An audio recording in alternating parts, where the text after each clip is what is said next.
After attending 3 back-to-back emergency summits in Brussels and Belgium, U.S. President Joe Biden met Ukrainian ministers in Warsaw. The President Biden landed in Poland to take stock of the Ukrainian refugee crisis. Biden arrived in Rzeszów, which is hardly 113 kilometers away from the Ukraine border. He also met U.S. troops stationed there as part of NATO's eastern flank. While addressing the U.S. soldiers, Biden said, and I quote, "You are in the midst of a fight between democracies and oligarchs," unquote. Meanwhile, as Russia-Ukraine war enters day 31, Moscow continues to bomb Ukrainian cities, including capital city Kiev and Kharkiv. Ukraine has also alleged Russia troops of using stun grenades to disperse rallies against the invasion. I spent a lot of time in Ukraine when I was a senator and vice president. I've spoken to the Rada in the days when they, in fact, didn't have what you'd call a democracy, and was there in the Maidan when the former leader had to take off and head into Russia. And so, you know, but the Ukrainian people have a lot of backbone. They have a lot of guts, and I'm sure you're observing it. The world ain't going to be the same, not because of Ukraine, but I'm not going to be the same 10, 15 years from now in terms of our organizational structures. And the question is, who's going to prevail? Are democracies going to prevail and the values we share? Or autocracy is going to prevail? And that's really what's at stake. So what you're doing is consequential, really consequential. We're in the midst of, and I don't want to sound too philosophic here, but you're in the midst of a fight between democracies and oligarchs. Putin has failed to capture major cities of Ukraine. He has indulged in a dangerous game of nuclear brinkmanship. We're bringing you a report on this.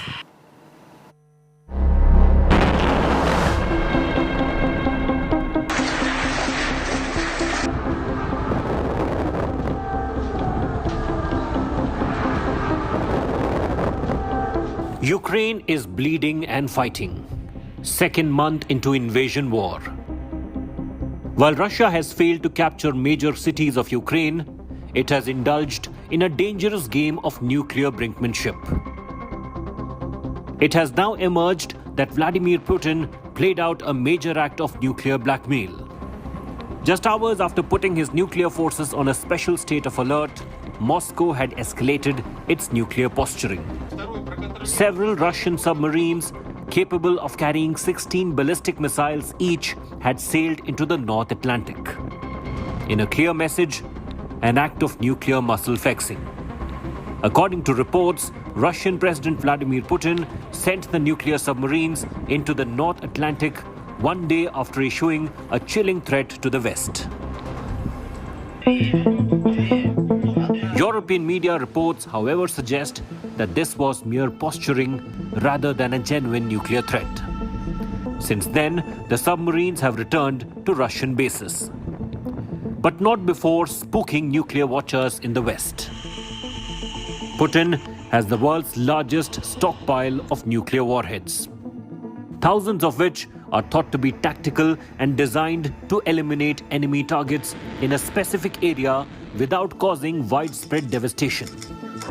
And this isn't the first time Moscow is using nuclear deterrence and offensive strategy. In 2014, Putin used a similar strategy during the annexation of Crimea, moving nukes around in a chilling act of threat. With a possible nuclear threat around the corner, the Western intelligence continues to keep a closer eye on Putin's nuclear arsenal. According to a Western official, there has been no evidence of nuclear warheads being loaded onto missiles destined for Ukraine so far in the conflict. According to reports, Russian President Vladimir Putin sent nuclear submarines into the North Atlantic one day after issuing a chilling threat to the West. Several Russian submarines capable of carrying 16 ballistic missiles each sailed into the North Atlantic. Bureau Report, India Today. As Ukraine continues standing tall and strong despite being bloodied and battered, Russian President Putin has switched to a new plan. Russia now vows to liberate Donbass as its military defense stated that first phase of Ukraine operation was successful. This comes days after Russia had set up no-fly zone over Ukraine's Donbass. The Russians even claim atrocities by Ukrainian government and forces in the region. Earlier this month, Putin even said that it had been a difficult decision to invade Ukraine. But the people of Donbass were not stray dogs. Remember, Donbass is a crucial one as Russia-backed separatists now control 93% of Ukraine's Luhansk and 54% of Donetsk region, two areas that jointly make up Donbass. We are here at the Matviv-Kurgan border. From here, we'll be crossing over to the Donetsk side. We have permits to do that. And so we'll be going the first Indian channel to reach the Donbass region, to reach Donetsk. With duty journalist Satya Rautre here at the Matviv-Kurgan border checkpoint. Geeta Mohan for India Today. The Russia-Ukraine war has entered the second month. While Putin has failed to capture major cities of Ukraine, he's indulged in a dangerous game of nuclear brinkmanship. Here's a report.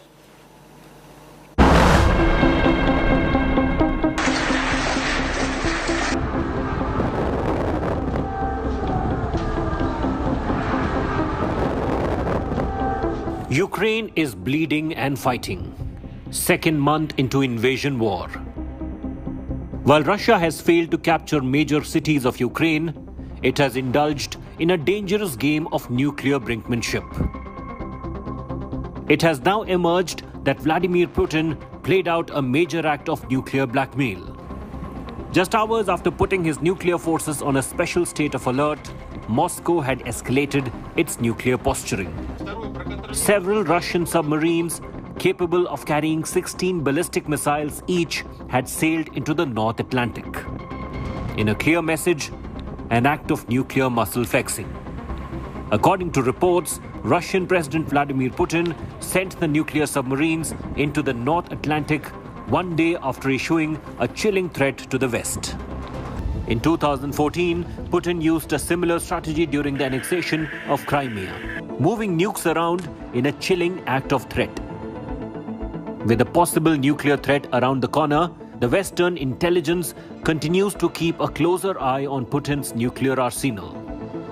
According to a Western official, there has been no evidence of nuclear warheads being loaded onto missiles destined for Ukraine so far in the conflict. According to reports, Russian President Vladimir Putin sent nuclear submarines into the North Atlantic one day after issuing a chilling threat to the West. Several Russian submarines capable of carrying 16 ballistic missiles each sailed into the North Atlantic. Bureau Report, India Today. So Biden has met the Ukrainian ministers. We are getting you all the latest amidst the threat of Putin giving out a threat to go nuclear. Biden is speaking to the Western allies, reassuring them how America stands with them. And that was the whole point of this particular meeting in Poland as well. We'll bring you up to speed with Gaurav Sawant right there in Warsaw. In the meanwhile, I want to take this across to Rajesh Pawar, who's joining us from Kiev to bring us up to speed and taking stock of the situation. Rajesh, you've been telling us as to how the situation at the moment is calm in Kiev. And across Ukraine, the situation, of course, is escalating because you do know that the offensive of Russia has not stopped. There is no signs of ceasefire or any kind of plausible resolution in sight as well. The main question here that the entire world wants answers to is, will Putin go nuclear as threatened by him? Okay, Chaiti, just let me show you around first. I'm in a bombed out factory here. It's a big factory which has been bombed about 4 hours back on the outskirts of Kyiv. It was about 4 to 5 hours back. A missile hit here, a big missile. And it's a big factory, probably a bicycle factory because the kind of material I see around. I would like to just show it to your viewers because still smoke is coming out from this factory. And this factory has been totally destroyed. If you can see this. Can you see this? Go ahead, I can see that completely battered factory behind you. Yes, let me show you inside. Everything has turned to ashes inside. See the kind of damage which has happened everywhere. Look, so by seeing these tires and the smell of rubber, I think it was probably a bicycle factory. I don't think there could be any military use of a bicycle in the war. Why would they bomb a bicycle factory? But look at this, still fire burning, smoke coming out. Let me show you more closely. Maybe there's some fire I can show you, but see, the building is totally damaged. Inside, everything has turned to ashes and everything has been damaged. Let me try to show you from closer a little bit. Look here, and if you can see in the distance there, you will still see something burning. It's little in the distance, I don't know. We can see it. We can see Yeah. it. Go So, for and it. We look at can see this. it. Everything has turned to ashes. Everything has been destroyed. One missile strike and a factory of probably 200 meters by 150 meters has been turned to ashes, totally damaged, totally finished, totally put out of use. You know, Rajesh, as you're getting us all these visuals of destruction, we are watching it here on our screens and feeling absolutely distressed. The world watches and feels distressed. You see it unfolding in front of your own eyes. You are there from day one of the war. I want to understand the kind of trauma that one goes through. I mean, you're a soldier reporter, you're used to it as well in many ways. But what about the people when they see this unfold in front of them to what is happening to their motherland? What is it? What is the kind of trauma they go through when they see all of this? Look, Chetty, every war is a human tragedy. Every war, small, big, any part of the world. And the people who suffer the most are innocent citizens, old, women, children. They always suffer in every war. Imagine now here almost 3 million people displaced from their houses. They have become homeless. Almost 2.5 million, 25 lakh people have become refugees in nearby countries. People who are very proud, who are happy, who are leading a family life, happy family life. Everything has gone, it's gone away. Like they are right now facing all this, and it is a human tragedy. It is a humanitarian catastrophe. And my heart breaks when I see old people with no hope in their eyes, only tears. It is difficult to explain, you know, the change of heart a man can have when people who think they are very tough and all, and you see these people, these in front of you, no hope in their eyes. A man who has seen Second World War, lost his parents in Second World War, now an old man, and he has to go through all this with no hope, only tears in his eyes. It can move any human being, and it is really, really a humanitarian catastrophe, a disaster, and every war is like this, and, unfortunately, but this we have to go through.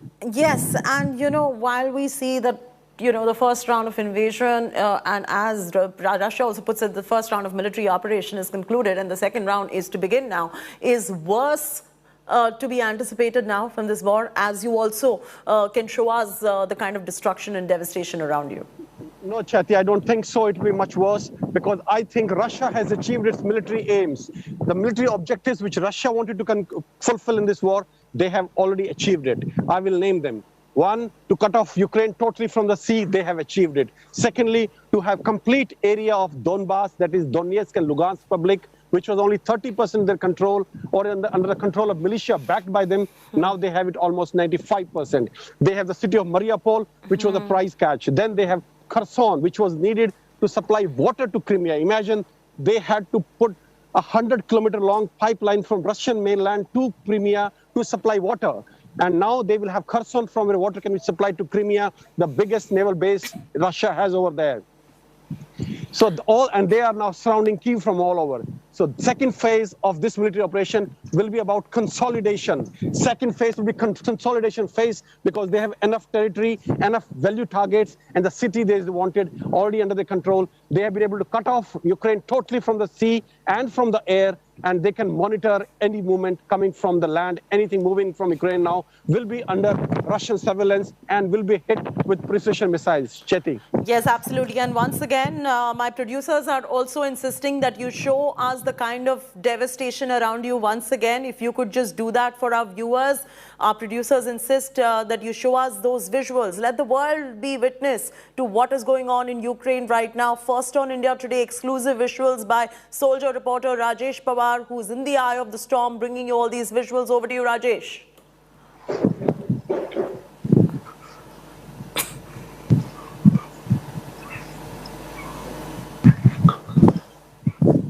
Rajesh, if you could also walk us and talk us through these visuals that you're showing. Yeah, I'm just trying to show probably that, you know, people can see it's self-explanatory. everything turned to ashes. Look at these, probably were the bicycle tires which were there. Look, it was a bicycle factory. Now I can say with more certainty because everything here is damaged. This factory probably will never be able to use it again ever.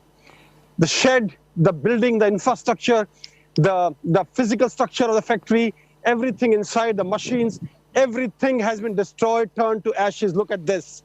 Look at this, everything. Look at these concrete blocks have fallen down. Everything has been destroyed totally. Look at, there's a JCB standing here. Probably only the glass broke. It can still be used, but the first impact of the blast is anything which is of glass nearby shatters, like the window panes or the glass in the cars. Look at this, everything. Oh, look at this now. Look here. Yes, I can Only see. ash and nothing else. Distressing. One missile strike has done this.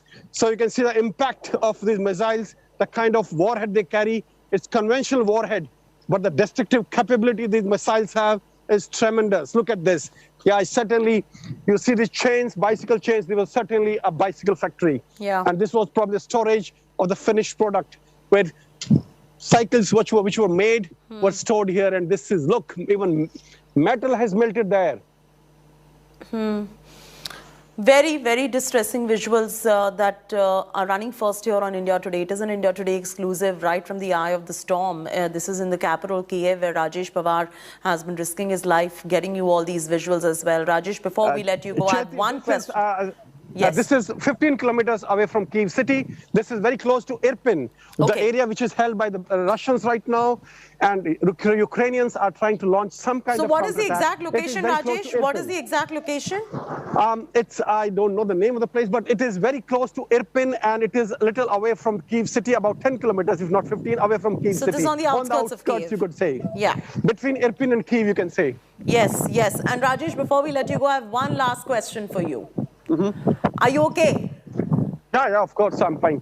All right, good to hear I'm that. all right. Stay safe, Rajesh. Rajesh Pawar getting you all the latest details from you can see the state of devastation and destruction on your screen around him right there. And this is the kind of impact the war is having as the Russian invasion continues into the 31st day. Ukrainians continue their search in the debris of a government building for mortal remains of the people.